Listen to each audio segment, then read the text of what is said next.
Ladies and gentlemen, a very good evening to all of you.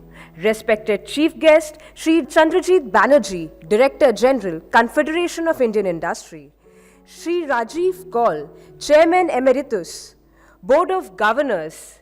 Father Anthony R. Uvari, S.J., Vice Chancellor, XIM University. Father S. Anthony Raj, S.J., Registrar, XIM University, members of the Board of Governors of XIM University, guests, members from the media, faculty, staff, and students. On behalf of XIM University, I, Rachita Nanda, extend a very warm and cordial welcome to each one of you for this Foundation Day lecture. Thank you, sirs. Now, may I please request everyone to be seated.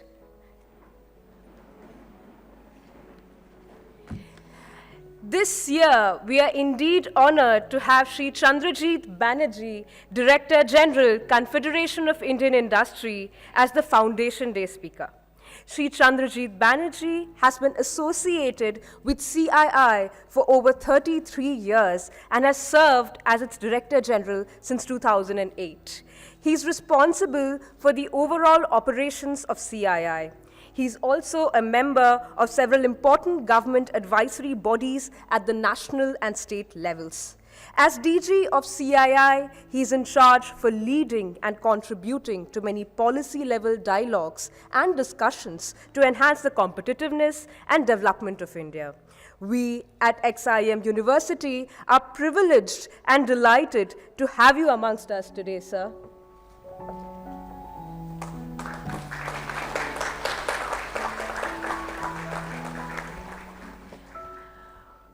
We gladly welcome Shri Rajiv Kaul, the longest-served chairman of Xavier Institute of Management and the first chairman of our university. Indeed, it is an honor to have you amongst us this evening, sir.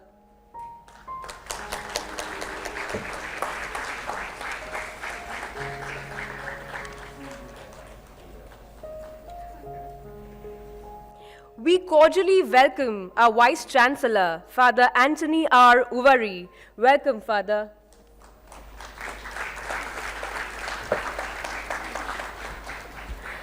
Now, we begin this evening's proceedings with a prayer song by the choir. May I now please request the audience to rise.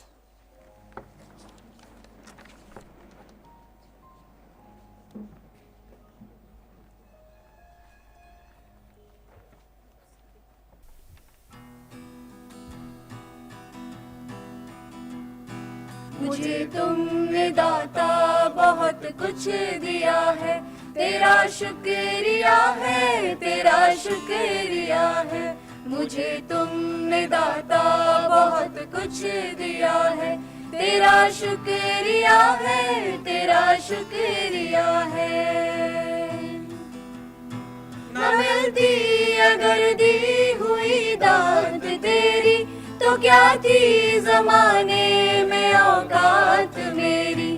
तुम्ही ने तो जीने के काबिल किया है, तेरा शुक्रिया है, तेरा शुक्रिया है। मुझे तुमने दाता बहुत कुछ दिया है।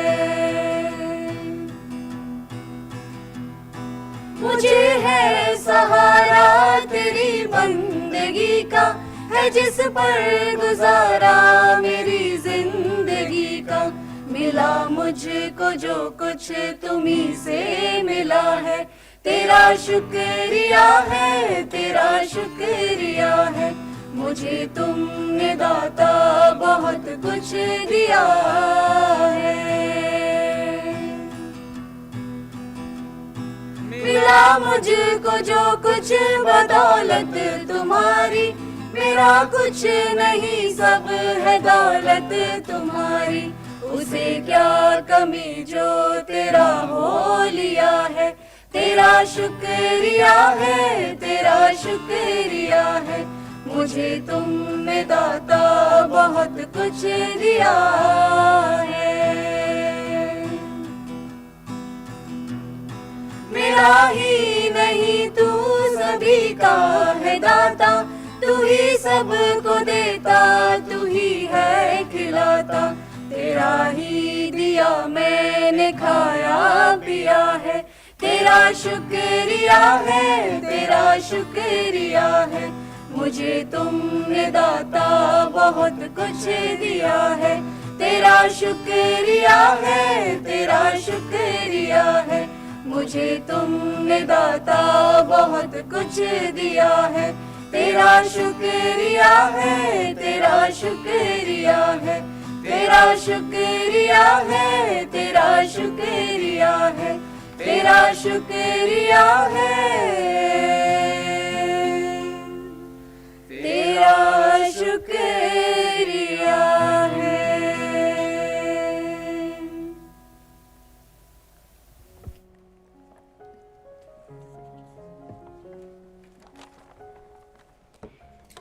Please be seated now.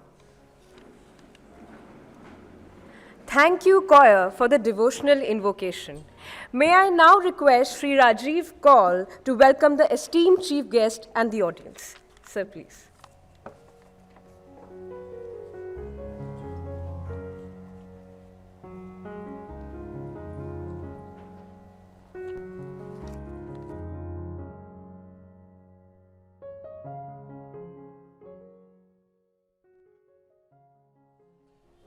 Our young and distinguished chief guest and a personal friend of mine, Mr. Chandrajit Banerjee, the Director General of CII, my colleagues on the Board of Governors of XIM University, Father Paul Fernandez, Vice Chancellor of our university, members of the faculty, our bright young students, distinguished guests, ladies and gentlemen.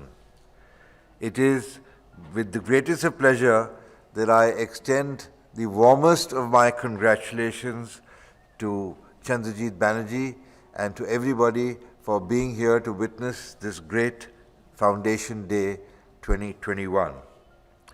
A very special welcome goes out to our dynamic chief guest, Mr. Chandrajit Banerjee. I have been indeed fortunate to be a friend of his for the past 3 decades or just over, when he joined CII as a young executive. And let me tell you that he is an exceptional individual. He works very hard. He networks extremely well with not just members but with the government. And he delivered year after year, vertical after vertical. I think the first time I met him, he was involved in the power sector. And then he went to so many other various parts of CII. And every time that he moved one step higher. And it was, I think, in the year 2008 that he took over the overall charge of CII. And they were very difficult shoes to fill in, because in those days, Mr. Tarun Das was a doyen of Indian industry. He was well known by everybody, be it political, be it an ordinary person at the lower level of the corporate world. And to fill in his shoes, it was extremely difficult. In fact, 1 or 2 people for short periods tried to fill in his shoes, but did not succeed. Then came young Chandrajit Banerjee, and he fitted into the shoes so well, and with each passing days, he is now gradually not just filling in, but should I say, I shouldn't be saying that because Tarun Das is really my mentor, but in a way, he is surpassing him, because the days are getting indeed more and more complex today, be it on the global scene, be it on the domestic scene, be it because of the pandemic. But he has really been truly outstanding.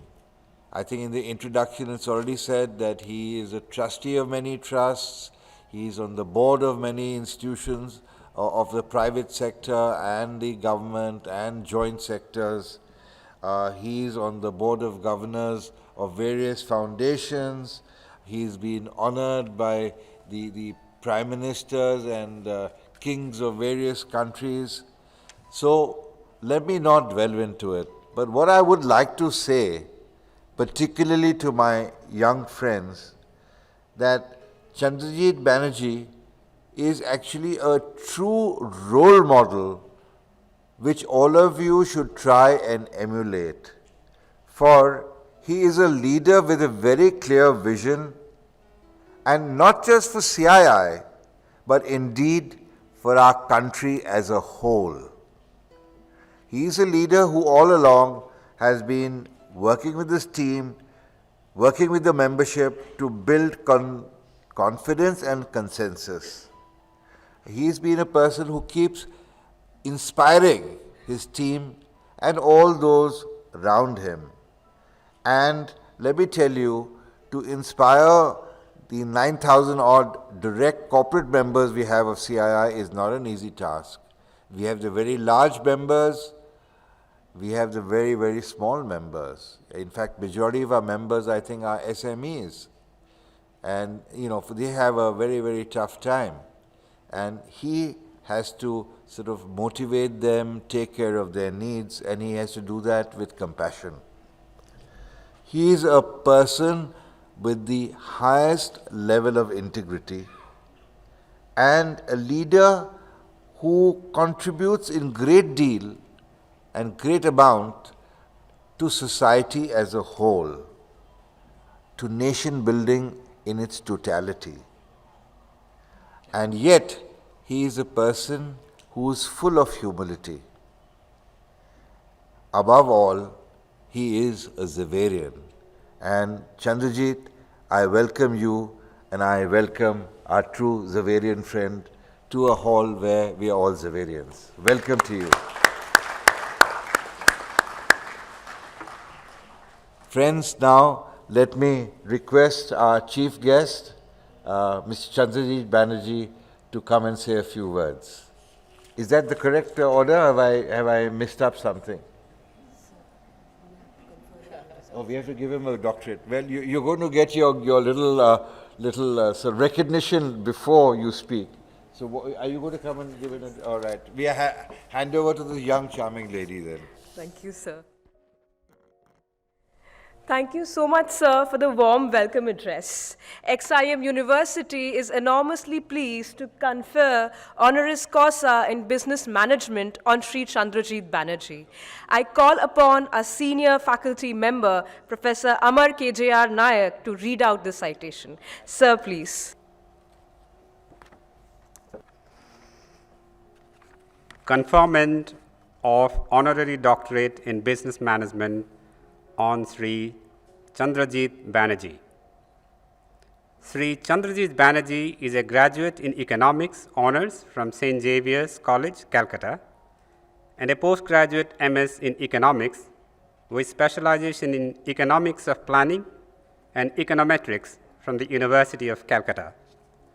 For his contribution to the economic growth of Indian industries, Shri Banerjee has been honored with honorary doctorate D.Phil honoris causa from Amity University, Noida, Uttar Pradesh on December 10, 2019. Shri Banerjee has been with the Confederation of Indian Industries, CII, for over 34 years. He held several leadership positions in key sectoral verticals of manufacturing, services, agriculture, and life sciences, as well as the SME sector. He holds and has held trusteeship and board member posts in many institutions, which include Institute of Economic Growth, Global Economic Innovation and Technology Alliance, Bharatiya Yuva Shakti Trust, Society of Indian Defense Manufacturers, World Economic Forum, Global Agenda Council of India, Commonwealth Enterprise and Investment Council, and Indian Institute of Management.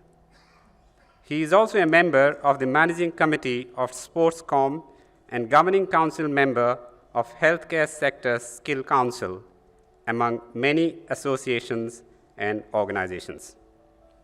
Since the year 2008, Shri Banerjee has served as the Director General of CII. As the Director General of the Confederation of Indian Industry, India's apex industry association, Shri Banerjee has been working closely with the Government of India on behalf of the Indian industry to create and sustain an environment conducive to the economic development of India. As the DG of CII, that consists of over 300,000 enterprises, both private and public sector, including SMEs and MNCs, Shri Banerjee has gracefully served these engines of economic growth in India.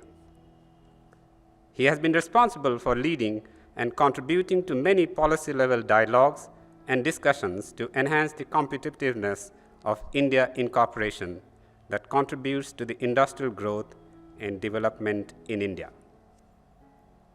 Shri Banerjee is also secretary to many bilateral CEO forums constituted by the Government of India in countries like Australia, France, Malaysia, Indonesia, Japan, Sweden, South Africa, etc. For his dedication and commitment on building bilateral relationships, Shri Banerjee has been honored with the China-India Friendship Award by the Chinese Premier for his contributions towards the development of bilateral ties between India and China.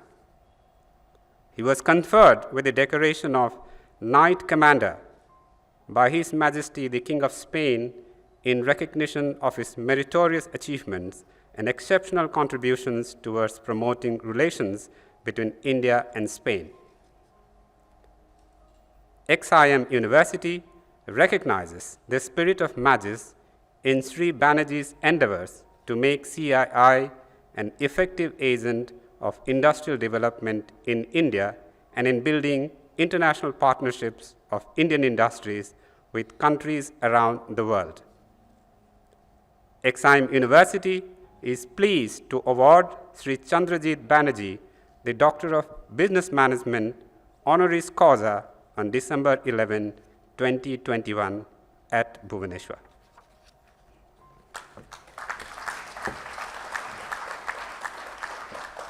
I request our Chairman Emeritus, Shri Rajiv Kaul, and our Vice Chancellor, Father Anthony R. Uvari, to confer the honorary doctorate on Shri Chandrajit Banerjee and to felicitate with him for gracing the occasion. Thank you, sirs.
Thank you, everyone. Now, I would like to take the privilege of inviting Shri Chandrajit Banerjee, the chief guest and speaker for the evening, to address the gathering. Sir, please.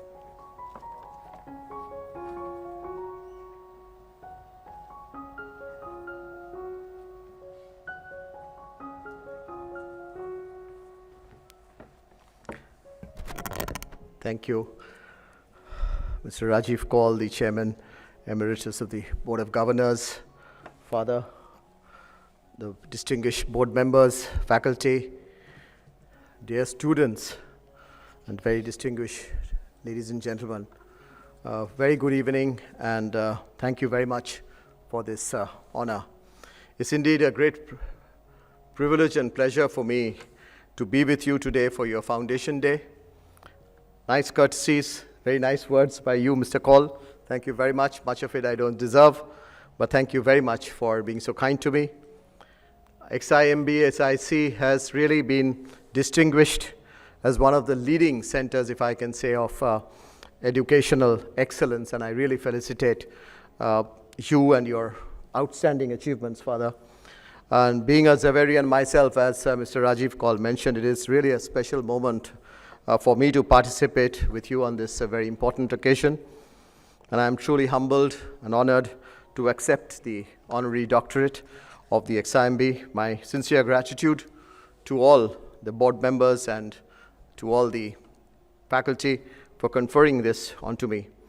I would say that this is not a conferment on me personally, but as Mr. Kaul and others spoke, rather a validation of the Confederation of Indian Industry work, which has been led by some great stalwarts like Mr. Kaul himself to play a part of the country's development journey, if I can say. And we were established, we are not so young, we were established 126 years back. I'd also like to thank Father and the board for giving me this opportunity to share my thoughts with a very, very vibrant student community that I see before me. As I see this group before me, I thought of sharing two quotes. When I was preparing my speech, I thought of two very important quotes, which I think has bearing to the careers of our very young friends who are going to craft, if I can say, the country's future. Winston Churchill once said, and I quote, "Success is not final, and failure is not fatal. It is the courage to continue that counts," unquote. I'm no fan of Churchill, but this quote of his has really helped me, if I can say, quite a bit in my life's learnings. And then again, Steve Jobs once said, and I quote, "Your work is going to fill a large part of your life, and the only way to be truly satisfied is to do what you believe is great work. And the only way to do that great work is to love what you do," unquote. I believe very strongly that one must enjoy what one is doing. And if Mr. Kaul was saying 3.5 decades of our association is just because of the love of what one has been doing. And if you are not enjoying your work, you must change it. Many choose fields of study, you have chosen it, and careers, because some of our elders, some of our well-wishers tell us which field to actually choose. Actually, within a management course, so to say, finance and marketing always seem to be the most chosen fields. And they are indeed very, very good, very important streams, but there are so many others. Operations, technology, HR, all are exciting. The same for choice of careers, if I can say. Choosing a good organization is the most critical point that all of you would soon be faced with. Look beyond the name. Focus on the content of the job, and see if you agree with its values and with its culture. As freshly graduating MBAs, you will be familiar with the theory of motivation. And just to remind you that factors are split into motivation factors and hygiene factors. Money is a hygiene factor.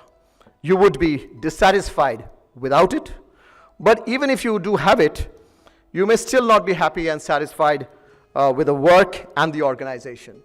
Satisfaction requires motivation, and the most important enduring motivation factor is the content of the job itself and the value systems of the place of the work. To that, I would add the kind of people one works with on a daily basis. If those that you are working with on a daily basis are right, if one works with a good people whose companies you are enjoying, the ethos of the organization and the content of the job is such that the work is challenging and one learns all the time, then of course that will provide its own reward.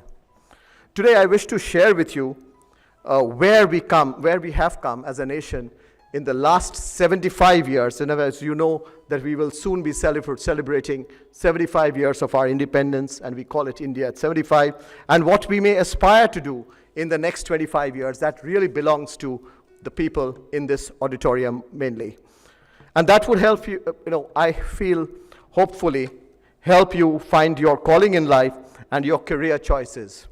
India of my dreams, India of your dreams, India at 100, if I can say. That's what I would try to speak on in the next few minutes, and I'd really like to talk about it to you, who will be the most important and the largest beneficiaries of India at 100. Not, though Mr. Kaul described me as young, but I would probably not be the one who would reap the benefits of India at 100 like you. I would have loved the opportunity to sit with you in a sort of a visioning exercise to chart out the collective aspirations, if I can say, of the next 25 years, but that would probably have to wait for another occasion. But in that time that I have, let me share some thoughts that I hope you would resonate with. As a nation, we have been truly traversed. We have traversed, I believe, a very long journey. Most of the students, my colleagues here today, would not believe what we and some of us have faced in the older generation. Mr. Kaul and I, Father, many of us in this hall would remember a time when we had to wait for a few years for a phone connection. We used to say, my PP number is such and such. And it was many more years after ordering a car before we got a delivery of it. And by the way, we had only 2 car models to choose from. Today, we're addicted to our phones, and that pretty much controls actually our lives, if I can say. And we can divide the history of India's independence journey in many parts. But let me, for the purpose of simplification, choose the first 60 years, the next 15 years, that is the point where we are, India at 75, up to the current year when we are celebrating that, and I'll count about what we can look at for the next 25. Some of India's achievements in its first 60 years, in 2007, when we completed 60 years of our independence, were probably much beyond the dreams of our founding fathers in 1947. One, we demonstrated really to the world that an emerging economy like ours can deploy democracy in the path of its development.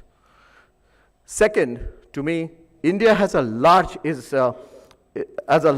developing economy, undertook a range of reforms which set us on a path of growth.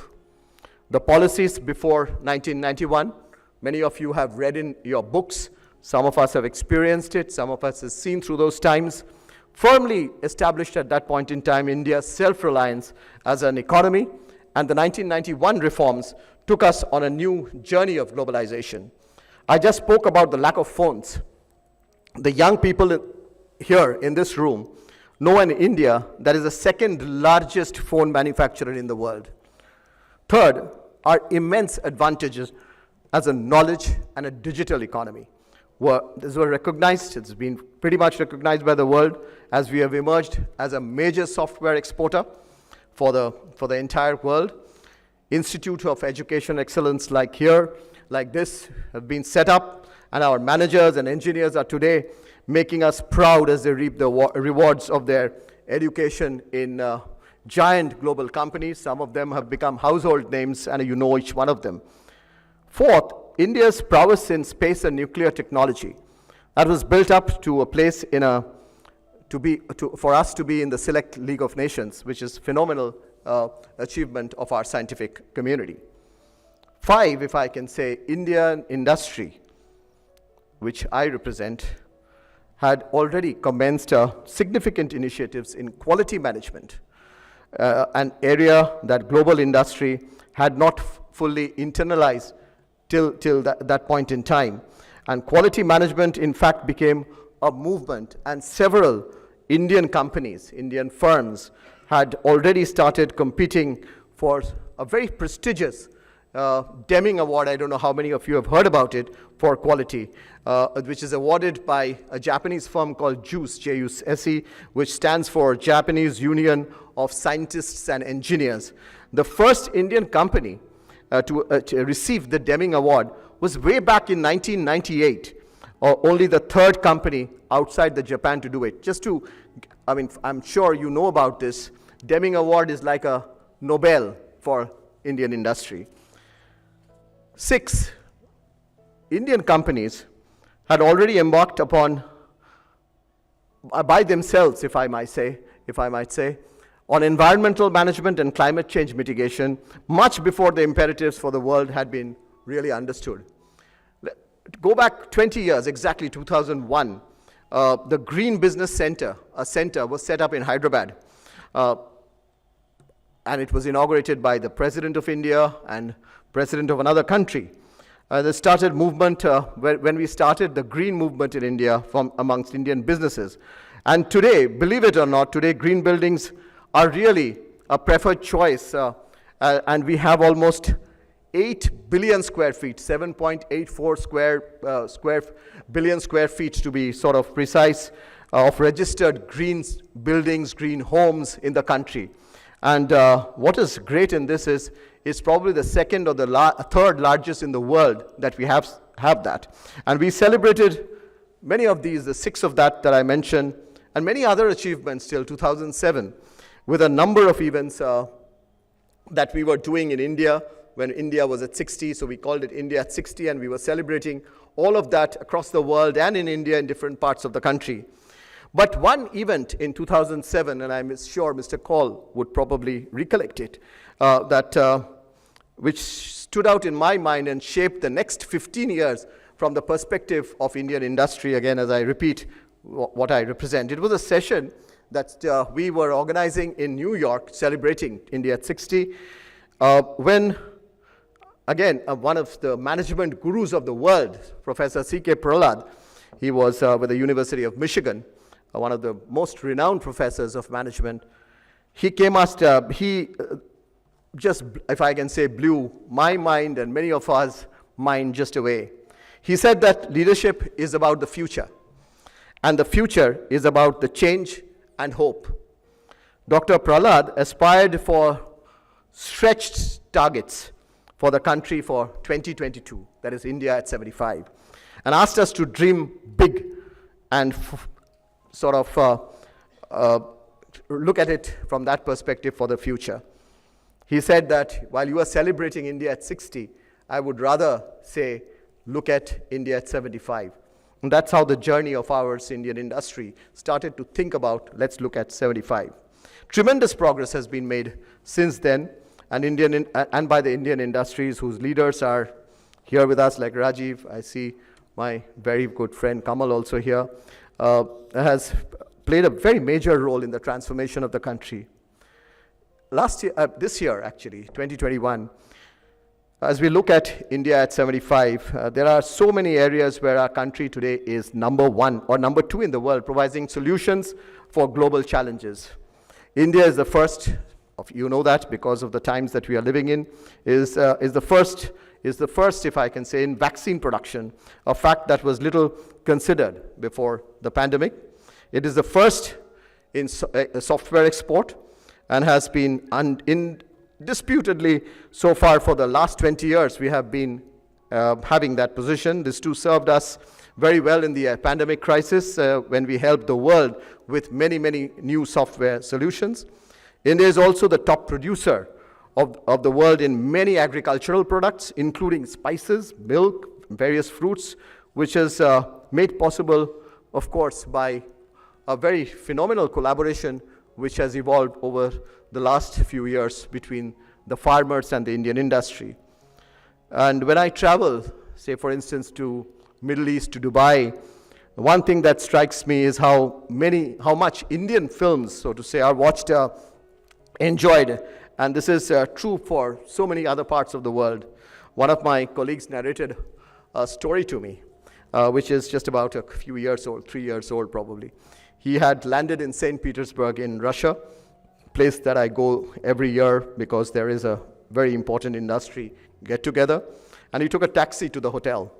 And it was an early morning arrival, so the taxi ride was just for about 40 minutes. And in this drive, the Russian driver, who did not speak a word of Hindi, sang on a very old Hindi song all along, right from the airport to the hotel, aided, of course, by his car stereo, seeing that my colleague was an Indian. He saw that, he understood that, and with almost exact pronunciations, besides, of course, the melody. And my colleague was so much stunned and couldn't believe how deep the soft power of India goes into terms of cultural influence. And when it comes to the second rank in the world too, India has many, many achievements to count, and many of it you are aware of: steel production, road network, mobile phone market, internet users, agricultural products, rice, wheat, milk, so on. And we have the second highest footprint of, as I talked to you about, the green building earlier, and a remarkable outcome of the green movement since then. One other fact I'd just like to mention, and I touched upon it earlier, you know, I talked about the Deming Prize that company won in 1998. Today is the second highest in the world. Today we are the second highest in the world in terms of the recipients of the Deming Award. That shows the quality and the competitiveness of Indian industry. This is a tremendous achievement of our Indian corporates, our Indian firms, which has demonstrated phenomenal capabilities of theirs. And I believe so. You know, sometimes we say that our products are so much competitive, could be the most competitive in the world in many ways when it comes to the factory gate. But from factory gate to the port and way beyond, that's where we need to work upon further. The major part of the success over the last 15 years, I was talking about India at 70 and India at 60 and India at 75, has been actioned by, I believe, the human talent capacity of India. And the role of human capital and India's rich human resources has really truly driven us to where we stand today. Knowledge-rich, technology-based, talent-driven, and that's what made me say what I have said in the last few minutes, because this is, I believe, the future of the country.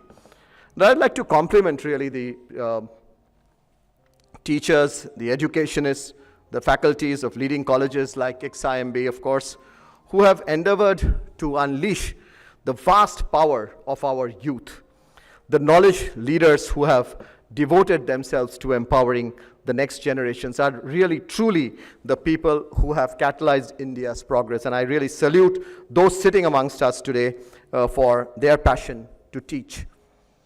As I move to the next part of my talk, and I'll talk about the next 25 years, and I must mention that COVID has given us a glimpse of the dystopic future that we had all read in science fiction and fantasy novels. But with disruptions really comes clarity, allows us to look at things in new perspective, and it also allows us to dream of growth curves which are sort of discontinuous, if I can say. Let us have a simple dream for India. Clean air and water for all Indians, and India where all the children are well nourished and are able to go to school, all youth go to college or work and pursue their passions and dreams, which I said in the beginning. The sick get medical attention, and the elderly are not so lonely. I therefore dream of an India where all are Indians first and take pride in being Indian, take pride in democracy, diversity, culture, and at the same time embrace the best that the world has to offer for us. I dream of an India where quality public good does not have to be necessarily provided by private entities. In most parts of the, as you know, we should not have to depend on private provisioning of high quality public good. However, partnerships are to be encouraged, and I strongly believe in it. Partnership between the government and the private sector, very importantly between the government and the civil society, between the private sector and the civil society. We need to build that trust between the private sector and the civil society also. And it is easier said than done, but I'm convinced that we can have an Indian way of delivering these models of partnership which would be unique. And it is really up to you, my young colleagues in this room, the empowered youth of India, the future of business leaders, and the generation which is taking on the baton of taking India forward to realize these dreams. In my interactions, many interactions, some of which Mr. Kaul referred to when he was talking about what the journey that we have really gone through in the last many decades, I find young, innovative people to be full of idealism, enthusiasm, creativity, willing to think differently, very importantly, willing to take risks. And I'm sure that many of you are thinking about setting up your own businesses. You want to be an entrepreneur. That's a great trend. In my time when I was young, one was cautious of being an entrepreneur. At this point in time, or a point of time in our country and the world, especially in our country, many of you are dreaming to be entrepreneurs. We, if I may say, might see one of you as the president of CII one day. Mr. Rajiv Kaul was the president many years back, so I hope you would also be. There is a future president here. But more importantly and seriously, I hope that some of you would enter into policy making in some form. That's very, very important. One of the key drivers, if I can say, for ambition of India at 100 would be through leadership in many of these areas that I spoke of. But let me now come to another very important area, that is technology, science and research. So what quantitative targets that we can really set for ourselves at 100 when we talk about a more technologically evolved nation, a nation which is evolved through innovation and research. And that's something that I would really request all of you to look at, take a target that India should be in the league of the top 5 innovation nations by 2047. Believe me, it's possible. We are at this point in time around 46 in the world. It's possible if we can. Indian industry and all of you who are going to be involved in the Indian industry, we need to invest in science and research. We need to invest in R&D.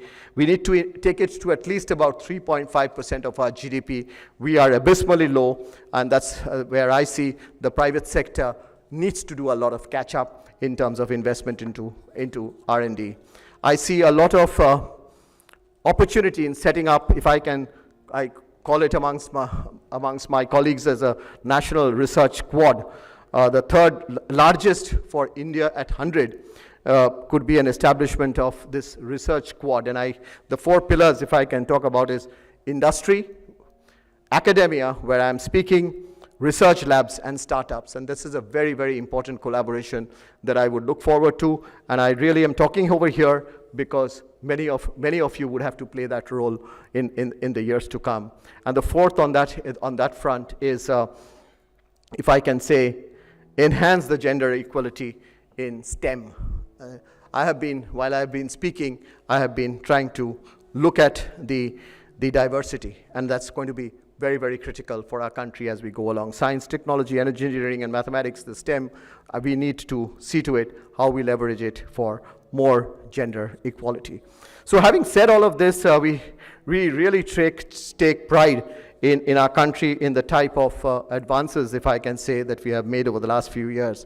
But let me just try to wind up by touching upon a few very important points. Number one, first is think big, aspire big, and do that with confidence. As you know, India's vaccination program for COVID, the largest in the world, driven really by indigenously manufactured vaccine, is a phenomenal example, according to me, of what thinking big can help us achieve. And at the onset of the pandemic, India did not manufacture, and I know, and Mr. Kaul would probably recollect, the type of pain that we went through. Kamal, you know as to how we were looking out for PPE kits or ventilators, but Indian industry really played such a phenomenal role to see that we not only produced, but we also serviced the world. Second, really let us look at how we can have a goal and purpose in what we do. The institution that I belong to, which has been talked about a bit, CII, we believe that our goal and purpose is to contribute to nation building. And this goal determines what we do and how we do it. Our policy work is guided by what is good for India. I want to dwell on it for a second. And I'll, again, invite Mr. Kaul to go back down his memory lane. He was associated pretty much strongly in leadership positions within CII at that point in time in the 1990s, when liberalization had just commenced, and I spoke about it. A CII delegation met with the government to advocate opening up of the steel sector. The delegation was headed by that time chief of Tata Steel, which then enjoyed monopoly in the sector. You would recollect that.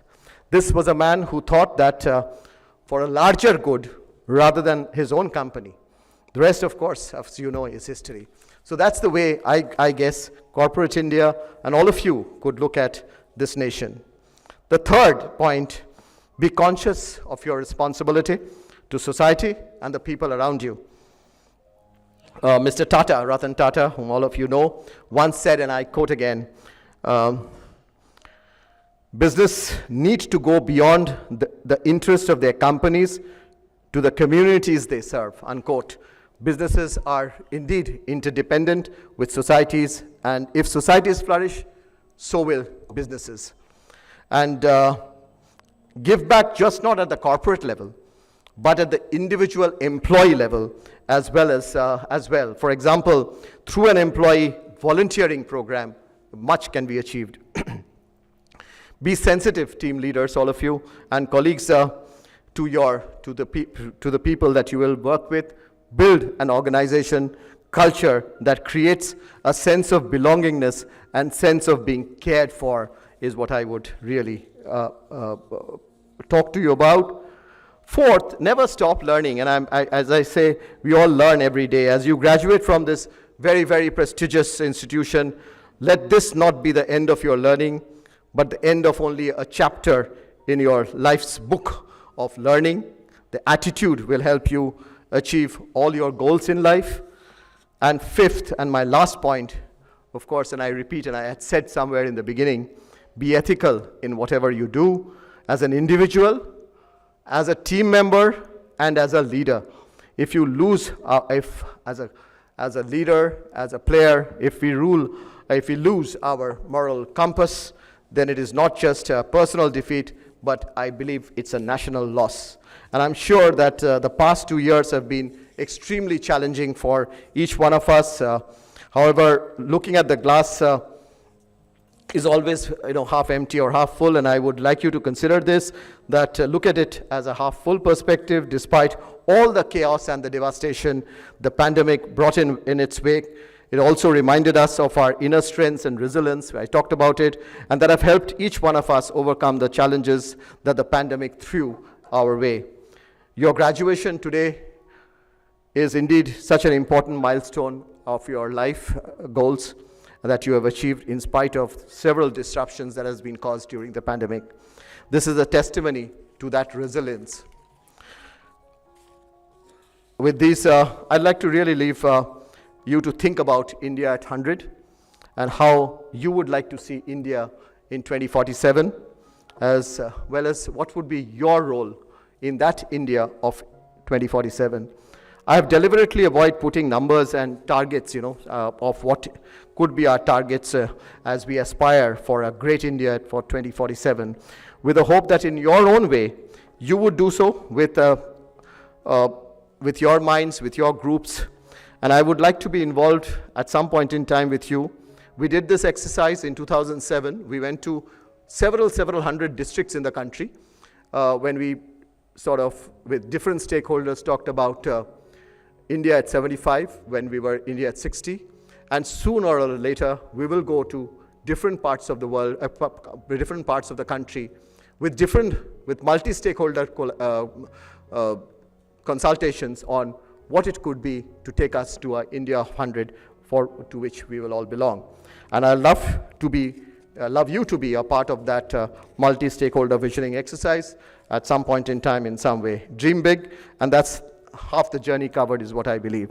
My thanks again to XIMB for inviting me, and to all the young minds and people here for listening to me so patiently.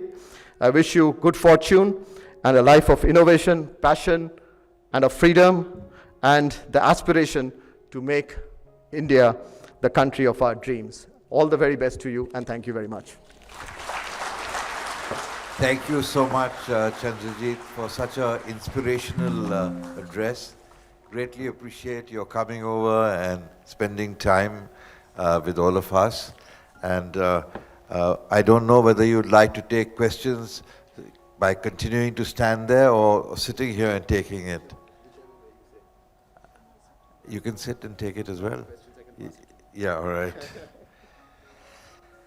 So, friends, I think after this tremendous sort of address and lots of points and lots of thinking that he has conveyed to all of us, who would like to ask the first question? Do raise your hands, and I think a microphone will reach you. Is that right, Father Tony? I think a mic will reach them. Yeah? Or will they have to come up here? What is the... Mics are there, all right. So the mics will reach you. And I think whilst I see a few hands there. Can you just take it at the back, please? I think the backbenchers are going to ask you the first question, CB. First of all, I would like to thank you for such an inspirational talk. And secondly, sir, during the pandemic times, we all heard about how the supply chain would come towards India or Vietnam or countries apart from China. So what are some of the key policy changes that India should take so that it becomes a leader in supply chain management and supplies? Yeah, thank you for that question. You know, this was a huge opportunity that came up India's way over the last 1.5 years or so, and the window of that shall be open for another few months or a year to come, when value chains, as you said, are getting firmed up. And at this point in time, there is a lot. One of the single most, if I can say, there is a single most important thing that India could do to see how we can attract more investments with China Plus One is, of course, how it becomes competitive for us to do business in India. Competitive in terms of the cost of logistics, say, for instance, the ease of doing business, which is, as I'm sure you have heard so much about it. So on the ground, those needs to be reality, and those needs to be really something which is felt by the investor, be it a domestic or, in your case, as you are mentioning, foreign investor or whoever is choosing to invest in India. So we need to ensure that both at the federal level, that's a central level, or at the state level, we are able to address this entire issue of ease of doing business. Very importantly, actually at the ground level, at the district level, that's exactly where your investments are going to take place. And of course, this entire cost of doing business, which is both. So competitiveness is going to, how competitive we become and how quickly our policies framework can make our industry or facilitate our industry becoming more competitive is what's going to decide. The world's going to decide that way.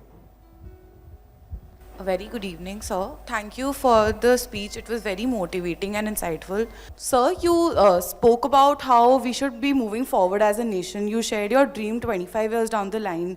You spoke about how the youth should be very passionate about what they're doing. We should move forward technologically. But because of COVID, we have become more of a closed nation where some even feel that we are moving backwards instead of moving forward. So, sir, I would like to know what are your insights or inputs on the same? So it's a very tricky situation at this point in time. I've been talking to many policymakers, so to say, and others on how do we keep moving as an economy, as in a country. And as you rightly said, countries are closing borders. There are so many restrictions. So would we be having a free movement of ideas, goods, services, people and therefore would the economy really suffer? Yeah, and it's a very, very important point and which we are all faced with. So at this point in time, and what we would all try to do, should try to do, is to see how we learn to live with a disease like COVID.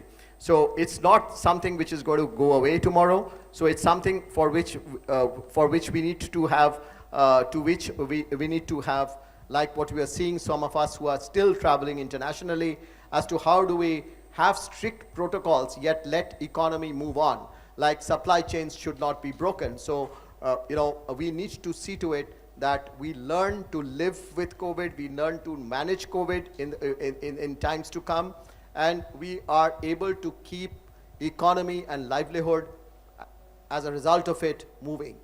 So this is going to be very critical. So more stricter protocols, but obviously certain ways. There is you're asking this question, let me deal it with an anecdote. The World Economic Forum, which happens in Davos every year, in the third week of January, even if we go ahead with it this January in Davos, the type of protocols that we need to have around it, should we cancel it or should we let it happen with much more checkings, much more balances, letting other countries come in? So all of that is going to be more important. So unfortunately, you and I will have to go through maybe 3 or 4 RT-PCR tests if we go to another country and come back.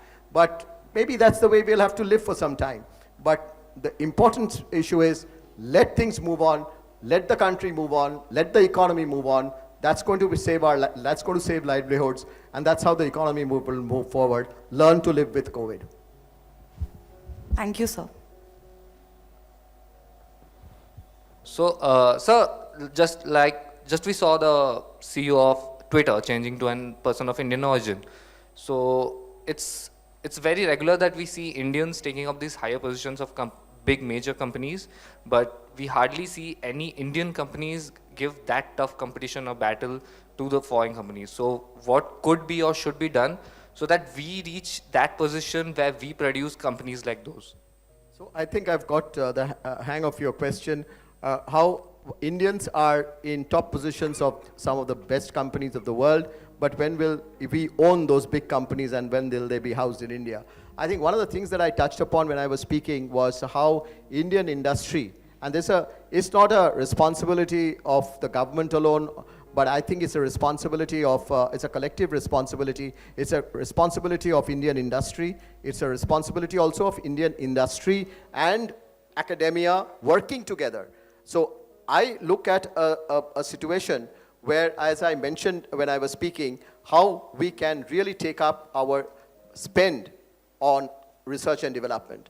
How does Indian industry invest on research and development? Some of the world's companies that you are referring to, their headquarters of research and development are based in India. So why can't Indian companies also aspire to invest much more in R&D? So I think that is going to be a key component of making Indian companies, Indian industry, real global leaders. And I think that's a very, very important point. While there has been many debates as to what can incentivize R&D.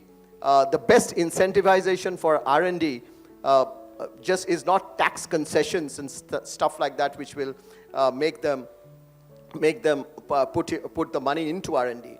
But it's actually the competition, it's survival, it's the future, and the realization that would make them invest more and more into R&D.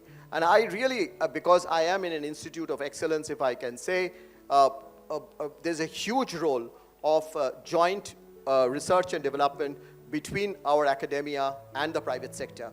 And of course, the government can play a huge role in this too, as we move along. So I think that's going to be one of the key areas for us to be global leaders, besides things like we talked about cost of doing business or competitiveness and things like that. Would you say that, if I may intervene, would you say that the startups coming in will be, in a way, a major trigger for this? Because one of the problems that people have had, other than the general attitude, was having to deploy large funds. And startups, because of the very high valuations they have, they invariably sit on a large pool of funds. And typically they are new thinking. So in any case, they are in a way at top of a new idea or a new thought. So they will have resources, and I think that may be something you'd like to touch on. I mean, the future of India through startups. Absolutely, and you're right. And how many startups have we seen becoming unicorns in the period of pandemic in India?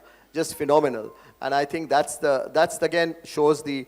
And I spoke about the human resources of India. So we have a phenomenal strength in terms of human resources, and today the type of and the entire the entire gamut, if one can say, or the entire space of startups are actually going to be people like you, and there we see again policy enabler in terms of as you grow, as you become a unicorn. There are so many soonicorns, soon to be unicorns in India, so that they are sort of one of the things that we are working on from what you said is how we can see larger companies, large companies, say 100 large companies or 500 large companies are able to work with these startups in terms of mentoring, in terms of even also sort of incubating and making them grow, how the marriage can take place between a large company, between several large companies and the startups to see to it that they can gain from these large corporates. Besides, of course, the policy architecture, which is also going to be important. In fact, you're saying this and what Mr. Kaul said, and I just want to underline, the policy level, there are a lot of changes that we will go through to see how startups can grow in India, how startups can remain within India, how startups don't get only brought up by those large funds outside. But even within CII, one of the things that we are changing our memorandum and rules. I mean, as it's so important a point to see how we can give space to the startups coming into the CII's mainstream, which has been traditionally large, small and medium companies, which Mr. Kaul also spoke about. So how do we give space to them and for them to coexist? And I went to, just before the pandemic started in March, when last year's March, I was in Bhutan with a few startups from India. And these are, household names type of startups, which they've become. And they were all 26, 27-year-old boys and girls who are actually leading some of the best companies, best startups of the world, if I can say, very well-known names. And they are actually, like you, they have not traversed the journey of corporate India like what Mr. Kaul or my friend Kamal has done. But they need not sort of go through that path on their own. There is so much of richness in Indian industry which needs to be sort of understood or rather collaborated upon. So that can something which can make a huge difference in the years to come. Thank you, sir. That does give us a right path for, let's say, moving to India at 100. Next. Good evening, sir. So first of all, I would like to thank you for this enriching session. So my question is, how will India be benefited from this pandemic-affected supply chain? Can you please put your thoughts on this? Is the question, how would India be benefited from this pandemic-affected supply chain? Yes, sir. Yeah? Did I hear it right? Yes, sir. Absolutely. Yeah. So, again, it's up to India. It's up to India as to how it, there was a question earlier about China and whether, so India today is being looked into very, very positively as an investment destination by major countries.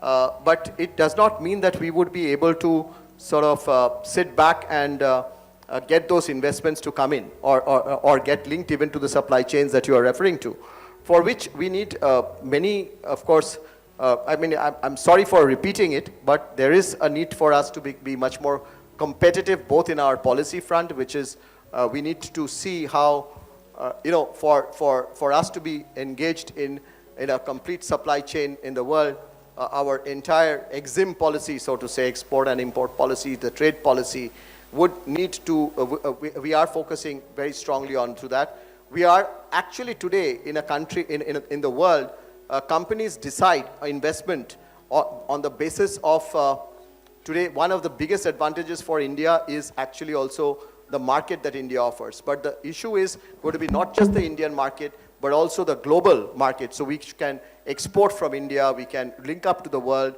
So there is, again, a lot which depends on how we are able to handle our policy infrastructure, a policy ecosystem that we are really working on in terms of how global supply chains can be formed, where India can be a part of. And of course, to sort of also look at individual sectors. India, as you will well appreciate, we will be competitive on 1, 2, 3, 4. And we are not competitive on A, B, C, D. So it's important for us to focus on those areas of competitive, where we have a competitive advantage.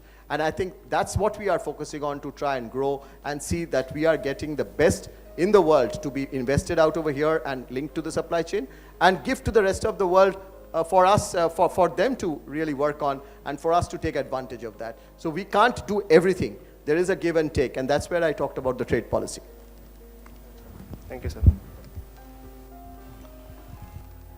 One of our CII members 3 days ago was telling me, and this is good feedback for you as also everybody here, that in the past he has been traditionally exporting a lot to the US, and he's had to go there regularly, his colleagues had to go regularly to sell.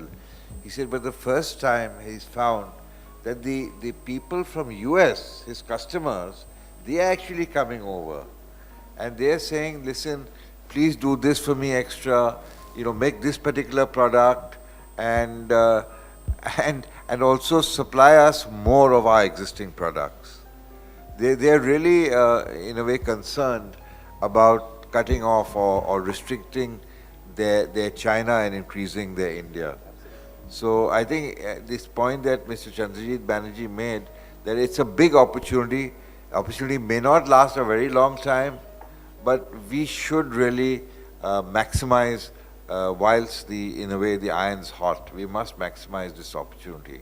And let me tell you, I know, and I'm sure you'll know more, that CII members are in fact doing so.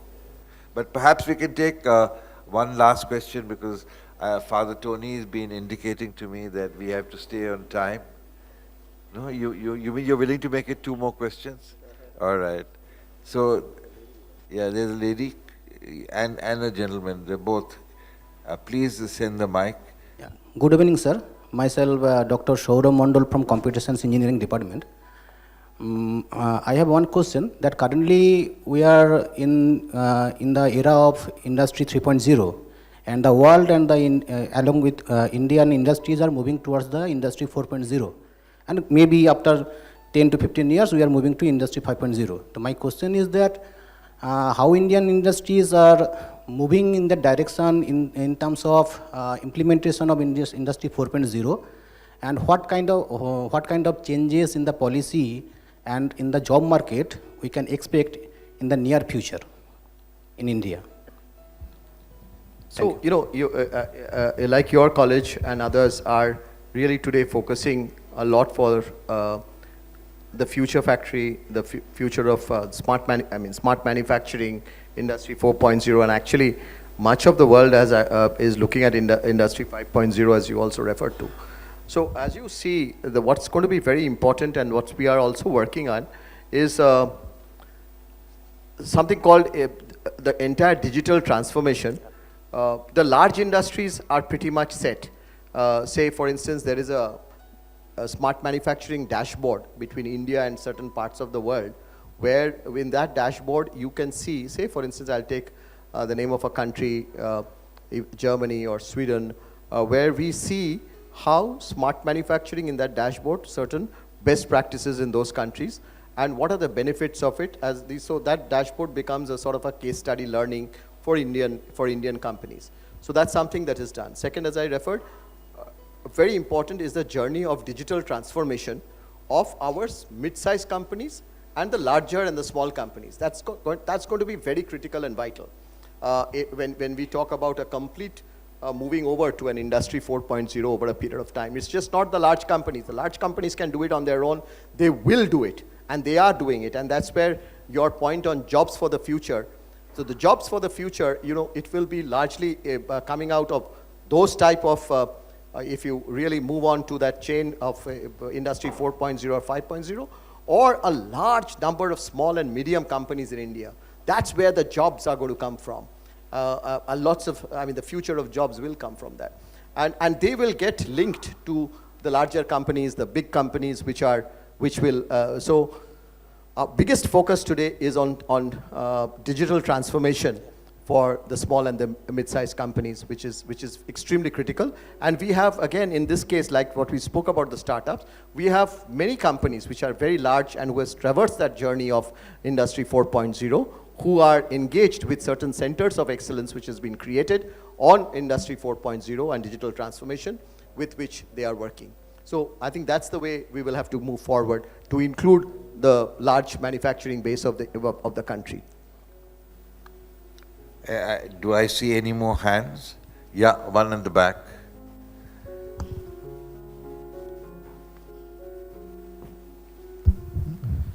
Good evening, sir. I'm Anupam Srivastava from the XIMB batch of 21-23. It was an absolute pleasure, sir. Thank you for entrusting us with the responsibility for India 100. So you've been involved in a lot of policy-making decisions, both at the national and state level. There are plenty of stakeholders involved in such kinds of decisions. You have to make sure that we are on a global platform, we are really competitive, and also make sure that the citizens of India who are actually going to be affected by it, their considerations, opinions are also taken into account.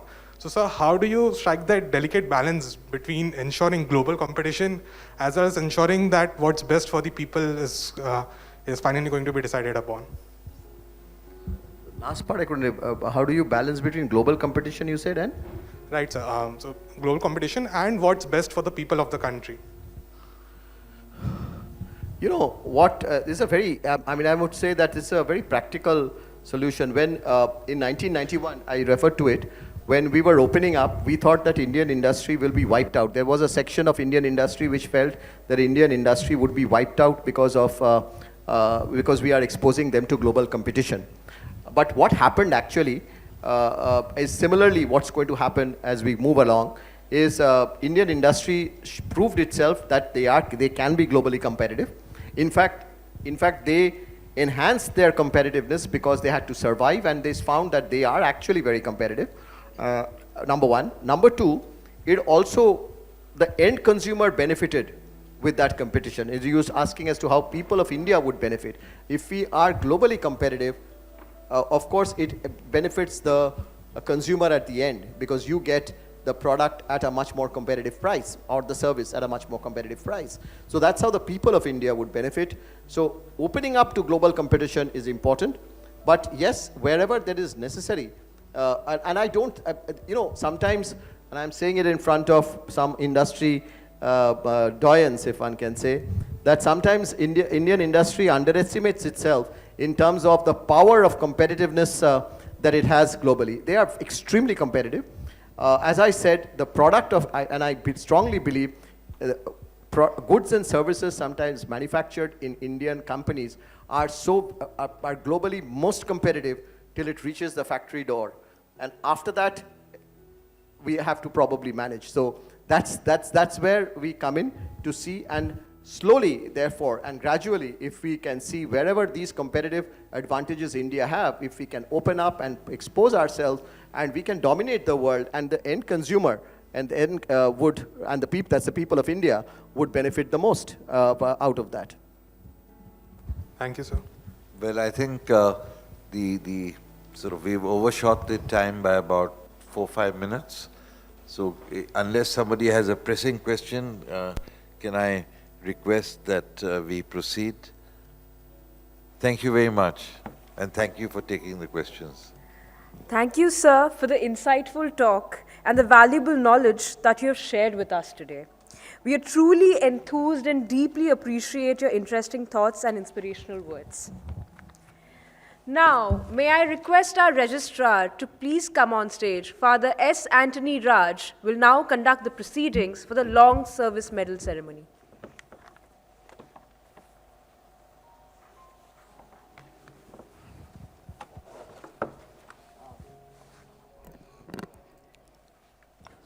Dignitaries on the dais, ladies and gentlemen, it is my honor and privilege to conduct the ceremony to award long service medals to our committed faculty and staff members.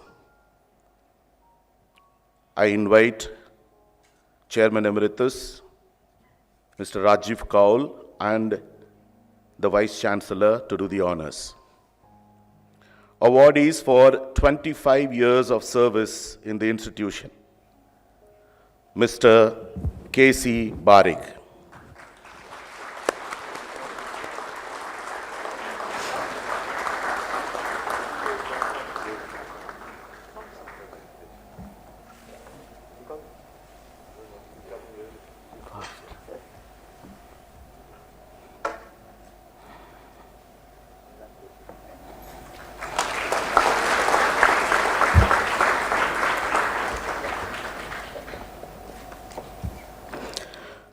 Mr. Prem Chandra Nayak.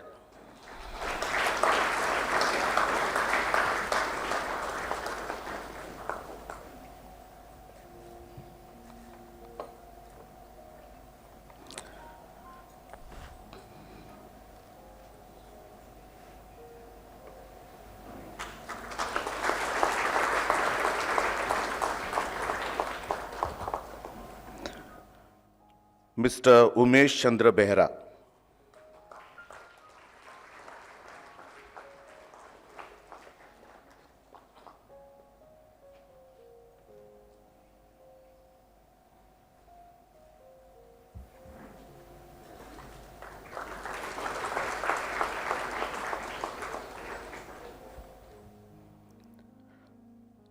Now we move on to those who are awarded for 15 years of service in the institution. Professor Shubhakant Padhi.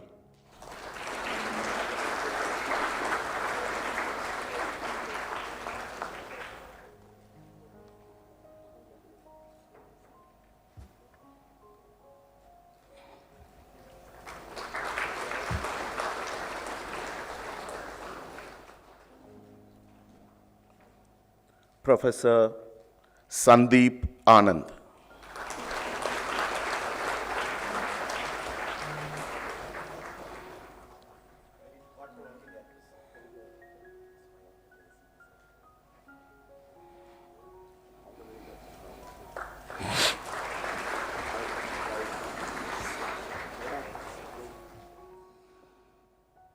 Miss Sangeeta Shanti Barla.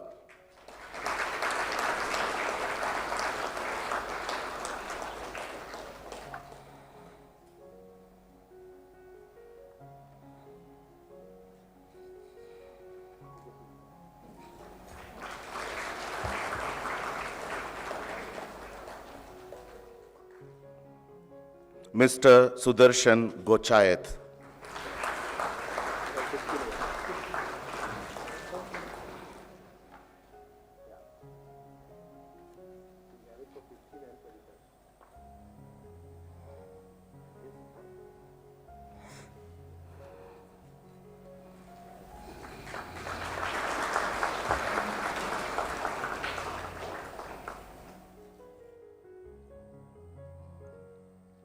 Congratulations to each one of you. Thank you, dignitaries. May I now invite our Honorable Vice Chancellor to propose the vote of thanks.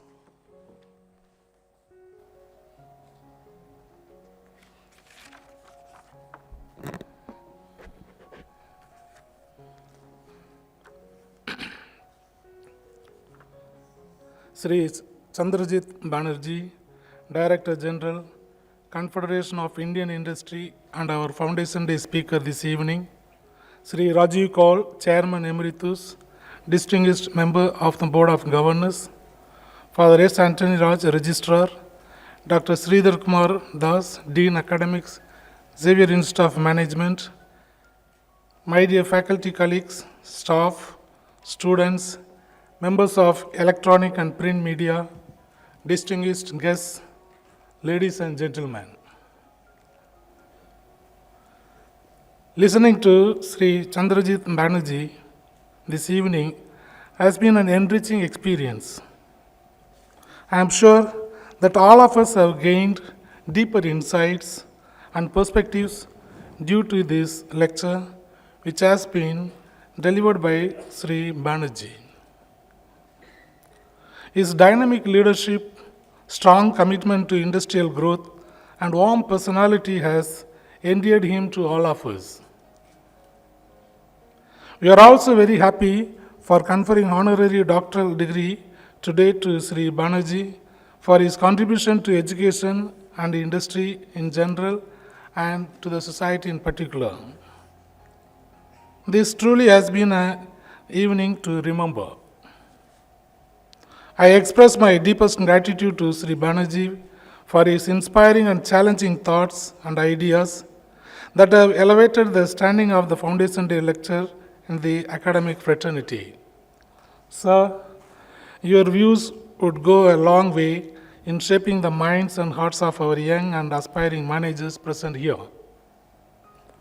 On behalf of the XIM University family, I deeply thank you for taking time out of your busy schedule and delivering the Foundation Day lecture this evening.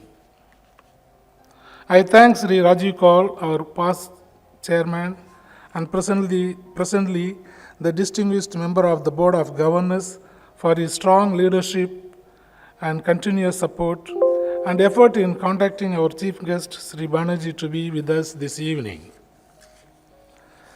I thank our Board of Governors who are present here this evening for their time and presence. We are extremely proud and fortunate to have you all with us this evening at the Foundation Day lecture. Many thanks to all of you for being strong stakeholders in the institution building process of Xavier Institute of Management, XIM University. I am grateful to our friends from the electronic and print media for disseminating information on this program and also for being a great pillar of strength for the institutional development process of Xavier Institute of Management, XIM University in India and abroad. On behalf of XIM University, I thank you all for your kind presence and coverage of this event. My heartfelt thanks go out to many well-wishers of XIM University who are gathered here this evening and have a deep and genuine concern for the progress of the university in Odisha. Last but not the least, I thank all the administrative team members headed by Father Registrar, faculty, staff, and students for their strong commitment and active participation in this program. Many people have worked hard behind the scenes for making this program a great success. I offer my sincere and heartfelt thanks to each one of them for their selfless dedication and for helping in the smooth functioning of this program. Once again, I thank all of you for being with us this evening, and I thank Sri Chandrajit Banerjee for the inspiring Foundation Day lecture. May God bless all of you. Thank you.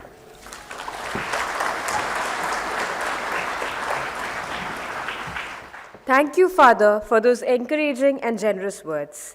May I request the gathering to rise for the national anthem.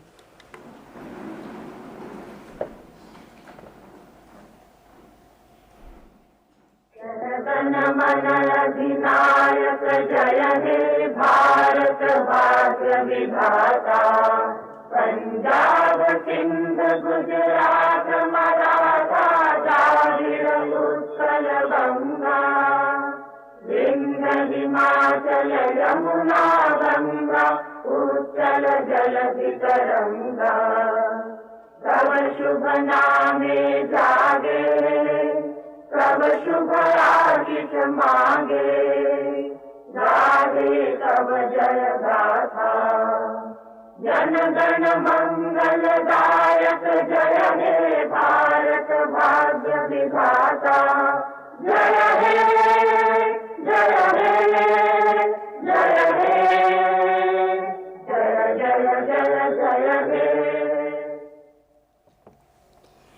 Ladies and gentlemen, I may now request you all to seat yourselves. We have now come to the end of the Foundation Day celebration.